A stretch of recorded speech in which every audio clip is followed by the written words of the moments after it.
Jamaican Fragment. One morning, about halfway between my front gate and the tram track, I noticed two little boys playing in the garden of one of the more modest cottages. They were both very little boys. One was 4 years old perhaps, the other 5. The bigger of the two was a sturdy youngster, very dark, with a mat of coarse hair on his head and coal-black eyes. He was definitely a little Jamaican, a strong little Jamaican. The other little fellow was smaller, but also sturdy. He was white, with hazel eyes and brown hair. Both were dressed in blue shirts and khaki shorts. They wore no shoes, and their feet were muddy. They were not conscious of my standing there watching them. They played on. The game, if it could be called a game, was not elaborate.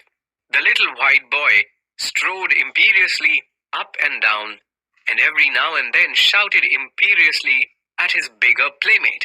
The little brown boy shuffled along quietly behind him and did what he was told. "Pick up that stick." The dark boy picked it up. "Jump into the flowers." The dark boy jumped. "Get me some water." The dark boy ran inside. The white boy sat down on the lawn. I was amazed. Here, before my eyes, a white baby, for they were little more than babies, was imposing his will upon a little black boy, and the little black boy submitted. I puzzled within myself as I went down the road. Could it be that the little dark boy was the son of a servant in the house and therefore had to do the white boy's bidding? No. They were obviously dressed alike. The little dark boy was of equal class with his playmate. No. They were playmates.